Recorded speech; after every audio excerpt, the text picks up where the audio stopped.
Hi everyone, welcome to Confessions of a Marketing Mind. I'm so excited to welcome Caitlin, the Marketing Director of Sendlane. Hello, thank you so much for inviting me here to this, probably my 10th virtual meeting of the day. Love it. It's been a long day then. It's been a long day. Yeah, for sure. Well, I do want to kick off with some easy questions. First and foremost, the one thing I like to ask is, what is the geekiest thing about you? The geekiest thing. So I had thought about this in advance. I was actually going to say spreadsheets, but then I watched one of your videos talking to someone and she said spreadsheets. So I felt like I needed to be more original. So I don't know that this is geeky, but organization in general. Mhm. I am a little bit of an organizational nerd. I use spreadsheets. I use project management tools. Shout out to Asana, project management tool of Sendlane. Mm. And I mean, like I put together my color coordinated lists. So Oh, I love it. That color coordination.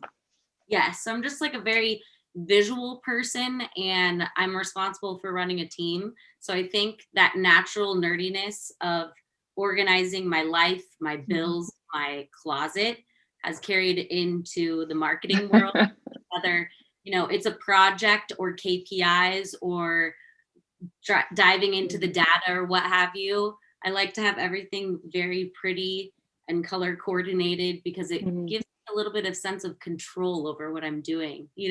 Yeah, no, it gives a sense of calm. Just there's chaos, but then there's just a level of calm and order. Exactly. I love that. So, as to kick off in terms of digital marketing, I'm really curious to get your thoughts on the current landscape. Everything is changing so quickly. So, what are the top three things that you think businesses should be aware of right now? So I think, with the whole pandemic, it's changed not just the digital marketing landscape, it's changed who we're marketing to. So that's kind of the biggest thing is just how consumer behavior has totally shifted. I think I read something that said, we target e-commerce. So I'm always thinking about how the e-commerce landscape and marketing landscape has changed. And I think I read something that e-commerce has accelerated by 5 years or something during Wow. the pandemic, just Mm, because online buying is now the sole way to buy. So mhm. it's kind of almost changing our expectations. So I think Right. for me, we live in the age of personalization. And now that we're all getting all of this communication from all these brands that we're buying from, we're spending way more time online. So we're spending a lot more time looking at what marketers are sending us. So for us Mm, as marketers, I think it's really important to pay attention to the overall customer experience, like whether it's an email, whether it's on social media, whether it's on your website or a video, making sure that you have this seamless experience through all of your channels, because with being online so much, I know my inbox, for example, I get mhm. hundreds of emails. I'm a big online shopper, so I'm getting hundreds of emails about everything. And the ones I pay attention to are the people that make an effort to get to know me. So going Mhm. back to the whole personalization thing, we Mm. kind of almost expect the brands that we buy from to know our buying habits, know where we're at in the buyer journey. So that's a lot more than three tips. That was the original question. But I think overall, Mm. no matter what channel it is, making sure you're making an effort to stay cohesive with your brand and make sure you have a personalized experience, I think is huge, especially with the whole pandemic. It has just flipped us upside down the way that we do things. So, 100%. Everything has changed, and yeah, in more ways than one. I love what you said about the actual people that you're marketing to and you're trying to connect with has changed fundamentally how they're behaving. And I think yeah, it kind of speaks to this kind of idea in the industry for a while is that you just can't get away with doing a little bit of this, a little bit of that anymore. Just these little kind of activities, these little silos of activity. If they're not connecting together, then yeah, you're potentially not um, standing out, you're not getting the airtime with your dream customers and so on and so forth. yeah, definitely. And I mean, there's so many other things I could say, but I Mhm. think just knowing your customer well is even more important than it ever was, because now we've set these very lofty expectations for our buyers. They really expect us to know them and not send irrelevant things to them. So, which is good. It raises the bar for marketers. So It does. It is the favorite thing when I'm shopping for something and I forget about it and it pops up again on my Facebook or in an email and they said, hey, you forgot this. And I did, thank you. I definitely will buy that now because I've been thinking about it again. Or one of my favorites, I bought a new kitchen table during the pandemic. And I really appreciated that they sent me the matching bar stools that I didn't know existed. And it seems like such a simple thing, but it worked. I'm always using myself as an example, but I shop a lot online. So, I mean, I think it works in a sense. Yeah. But I think that's huge because maybe it's me as a marketer. First of all, I'm impressed with the email that I got. I'm giving them little marketing props when I read the email, but I'm also clicking through and buying that. And then I'm getting the discount afterwards to come back and get something else. So it's the personalization, but also really staying true to where I am at in my buying journey. 100%. And how would you say is the best way for a business to get started with this kind of big overarching goal of wanting to create a seamless experience? Maybe for a business that's just launched into online, are there any tips or kind of places you would suggest for them to get started? Yeah. So I think a lot of businesses have pivoted to e-commerce. And when you're starting out, you don't necessarily have the biggest marketing budget. So not even to push Sendlane, obviously email marketing is my jam, if you will, but it is your paid space. I mean, it is your non-rented space, excuse me. So your email marketing, you own those people. When they come into your list, they're yours. And that's it. It's one of the most cost-effective marketing pieces, but it also has the greatest return on investment for a reason, because it's such an affordable solution, but you're landing in somebody's inbox. So my number one thing I would say is really making sure that obviously once you've got all your ducks in a row with your product and your e-com store, etc., your first step for a marketing channel, it should be your email. It's most affordable. You need to make sure that right off the bat, you're killing it in the customer experience. So people are loving the checkout process. They're getting the order confirmation email. They're getting a welcome email. They're getting updates. You know, everything from start to finish should feel really good. And I think that email is actually a great way to start off, especially when you don't have this huge marketing budget that a lot of successful online brands do. So one of my favorite questions to ask is, what are your tips for helping businesses actually calculate, measure, and improve their ROI? So that can be a challenging one, which is why it would be a question that you're asking. I think it's a lot easier with some channels to really see your ROI. Going back to email, which I'm always going to keep referencing, you can see per email, per automation that you've sent up, the exact revenue that those efforts are bringing in. You can, launch paid media campaigns, calculate the exact number of conversions from those campaigns versus what you spent.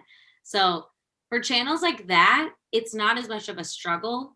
What I've realized is in content marketing, which is a huge piece of what we do at Sendlane in the marketing department, it's a lot harder to really nail it down because we are looking at leads, cost per lead, what did we spend overall, who actually converted, most importantly, what was the value of those leads? Like what kind of people were we bringing in? Because we could launch something that brings in 5,000 leads, but how many of those people actually are right for our product? So I think part of it just comes down to taking all of those pieces of data and knowing how to look at it and weigh your efforts against what your results were and your spend. I mean, it always gets a little complicated, but I think it's something that's constantly something we're all trying to nail down as marketers. Because when, for example, the video that we're doing right now, this is a great marketing video, just having a conversation, but the real purpose of it is just to put out an educational piece of content, right? So Mhm. who knows? Somebody could convert from this video. Hello, if you to OMG or to Sendlane. But I think it's just making sure you're tracking the right KPIs, not just vanity metrics, not just, oh, I had this many clicks, great. I had this many visits, great. Who's actually converting, who's making a purchase? Paying attention to that traffic that you're driving no matter what you're using for it. I love that.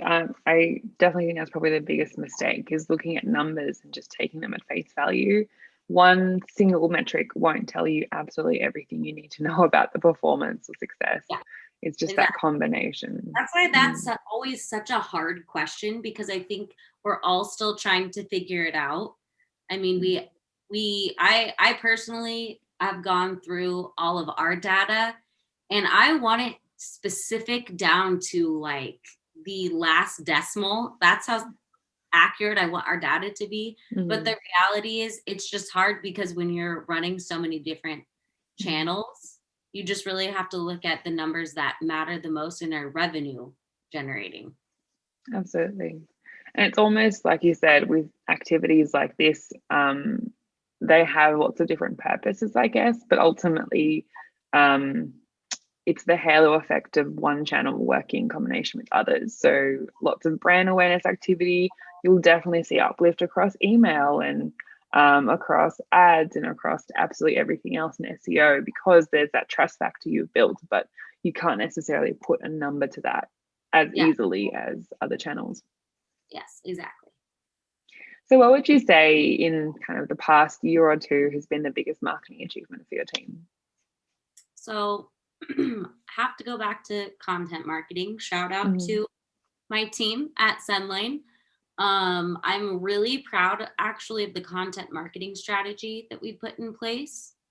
We're still a newer company. We've only been around for a handful of years. So building this company from the ground up, building the marketing department from the ground up, I feel like it's been really exciting to see this like Mhm. content engine that we've created. That's such a Mhm. revenue driver for the company.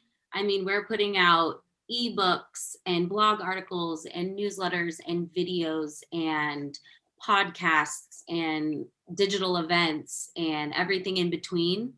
So Mhm. I think we recognize the value of content really early on. Shout out to our CEO, Jimmy. He's always loved the content piece of marketing, which is probably why we drive so well. But I think we really got ahead of things on that. We felt behind at the time, actually. Like everybody else is so far ahead on content marketing. What are we going to do? But now that it's been a few years, it's really exciting to see the quality of things that we've put out increase, the Mhm. leads that we're generating, the revenue that we're generating for the company. So I'm personally really just proud of our team for having built that strategy, because when you start from zero, it feels really overwhelming. But looking back, Mhm. it's like, that was easy, even though it's not, you know? Well, yeah, it's the accumulation of all those different efforts and strategies over a long period of time. And it's so exciting kind of taking something from scratch, right? Yeah, Just seeing exactly. it I think grow. it just became an essential piece of our lead generation Mm. from the very beginning. So now we're kind of building off of that. So it'll be exciting to see what other pieces we build out now that we've started with content and got that running. And where do you see kind of the team growing in the future? Yeah, so we've recently put a big focus on our SEO. Mhm. We are really making efforts there because now that we've got things running, we're really trying to go back and say, okay, how can we get more eyes Mhm. on all of the content that we're putting out? So SEO, we're really trying to work into our strategy. We're building out our paid media strategy. Digital events is huge for us, our partnerships. So there's all these other pieces that we've started to kind of crank out. We're still a small marketing team.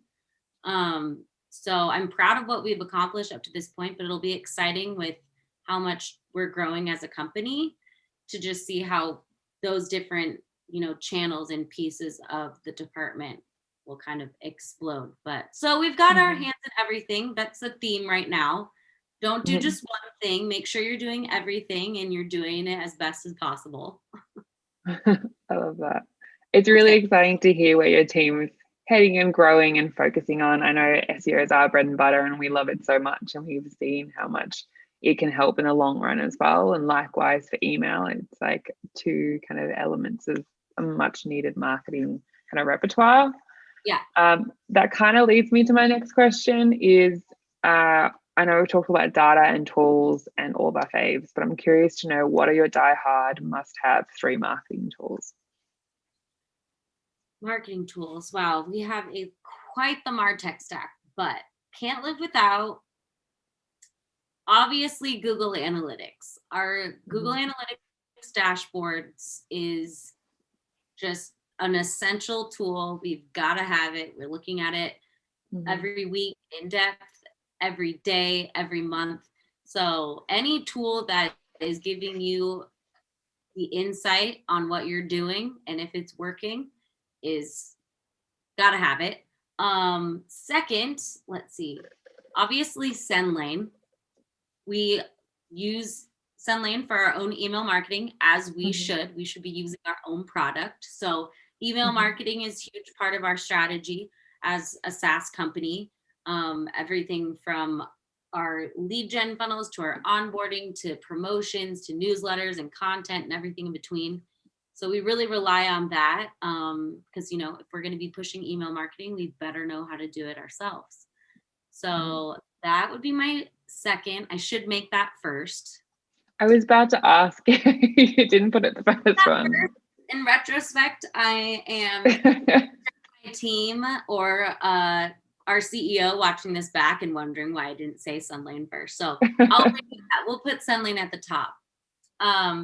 But lastly, I would say, let's think of something kind of newer. So I actually just started using Hotjar. We just launched a brand new website in December. So I started using it a lot deeper. I shouldn't say just started, but really started diving into it a little bit more. And it's just a fun tool. It's really cool to see the heat maps on all of your web pages. And there's little recordings you can watch people where they're clicking through on your website, where they're scrolling and what they're doing. And I just love that. I could play around in that all day. And it makes me feel, powerful. I know what people are doing on my website and I know what we need to do to optimize it. So that's been a really fun tool. So those are, I have a long list, but we'll stick with those. It's Sendlane at the top. Sendlane, Google Analytics, and Hotjar. Yes. Completely agree. Those are all amazing tools. And I think one of the last questions I'm curious to ask is, do you have any unorthodox or kind of unique strategies that you found have worked really well? Unorthodox or unique. So maybe a little unorthodox, but we, as a brand, we have this very friendly personality with a little bit of sass, friendly sass. And we kind of carry that out into the Twitterverse, if that's what the cool kids call it. So, in the past, we've really monitored our competitors on Twitter, what's going on. A lot of times you'll see people call out when things are broken or support is bad or they're frustrated. And we kind of just slide right into the DMs, as they say these days, and introduce ourselves, let them know what our offering is, and might be a little unconventional in a sense, but it's totally worked. Especially, when you don't have a huge budget. When we were a much smaller company, I was spending a lot of time doing that. And we've actually started doing it again recently, and surprising how many people engage with us. So, sometimes they're annoyed, sometimes they ask for more information, but either way, it's been a very easy way to kind of get people's eyes on us as a brand. Yeah, it sounds like that community building around your brand is such a big part of it. And Yes, also something that just resonates. Yeah. yeah, community is huge. And, I think just staying aware of what people are talking about in your space and how they're feeling about your competitors is also a good way to figure out what differentiators you need to really be focused on, Yeah, 100%. Well, I think that wraps it up for today. Thank you so much, Caitlin, for your time. Yeah, thank you for having me. I really appreciate it. Awesome. It's been great chatting about everything e-commerce, digital marketing, and Sendlane, of course. And to everyone who's joined us today, thank you so much. I hope to see you next time. Bye.